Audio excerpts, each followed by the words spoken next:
Youth Congress പ്രവർത്തകർക്കെതിരായ police നടപടിയിൽ പ്രതിഷേധം ശക്തമാക്കാൻ കോൺഗ്രസ് തീരുമാനം. പ്രവർത്തകരെ ആക്രമിച്ച മുഖ്യമന്ത്രിയുടെ ഗൺമാനെതിരെ നടപടിയെടുക്കണമെന്ന് ആവശ്യപ്പെട്ട് DGP ഓഫീസിലേക്ക് മാർച്ച് നടത്തും. KPCC അധ്യക്ഷൻ K. സുധാകരൻ MP നയിക്കുന്ന മാർച്ച് നവകേരള സദസ്സിന്റെ സമാപന ദിവസമായ 23-നാണ്. അതേസമയം പ്രതികരണങ്ങൾ പ്രസ്താവനയിൽ ഒതുങ്ങുന്നതിൽ നേതൃത്വത്തിനെതിരെ വിമർശനവുമായി K. മുരളീധരൻ MP രംഗത്തെത്തി. നവകേരള സദസ്സ് കാസർഗോഡ് തുടങ്ങിയത് മുതൽ യൂത്ത് കോൺഗ്രസ് ശക്തമായ പ്രതിഷേധം മുഖ്യമന്ത്രിക്കെതിരെ ഉയർത്തുന്നുണ്ട്.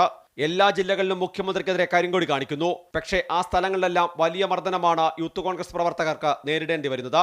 മുഖ്യമന്ത്രിക്ക് സുരക്ഷ ഒരുക്കുന്ന പോലീസുകാരും ഡിവൈഎഫ്ഐക്കാരും ഉൾപ്പെടെ വലിയ രീതിയിലുള്ള ആക്രമണമാണ് പ്രതിഷേധക്കാർക്കെതിരെ നടത്തുന്നത്.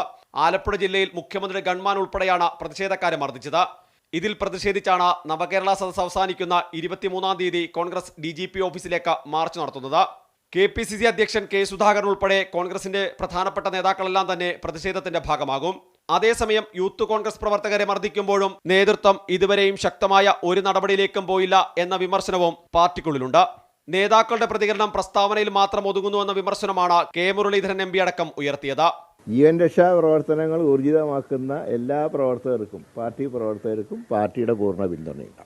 അതെ, ഞാൻ പറഞ്ഞ ഏതെങ്കിലും നമ്മൾ ഈ പാർട്ടി നേതൃത്വത്തിനെ വിമർശിക്കുകയല്ല, മൊത്തത്തിൽ ഈ സ്റ്റേറ്റ്മെന്റുകൾക്കുള്ള മൂർച്ച ആക്ഷനിൽ വരുന്നില്ല എന്നുള്ള പരാതിയാണ്. അത് പരിഹരിക്കപ്പെടുന്നതാണ് എൻ്റെ വിശ്വാസം. കരിങ്കൊടി പ്രതിഷേധത്തിൽ അംഗപരിമിതനായ പ്രവർത്തകനെ പോലും പോലീസും ഡിവൈഎഫ്ഐ പ്രവർത്തകരും പല ജില്ലകളിലും മർദ്ദിച്ചു. മുഖ്യമന്ത്രിയുടെ സുരക്ഷാ ചുമതലയുള്ള ഉദ്യോഗസ്ഥർ പ്രവർത്തകരെ മർദ്ദിച്ചത് പ്രോട്ടോകോൾ ലംഘനമാണെന്നും കോൺഗ്രസ് ചൂണ്ടിക്കാട്ടുന്നു.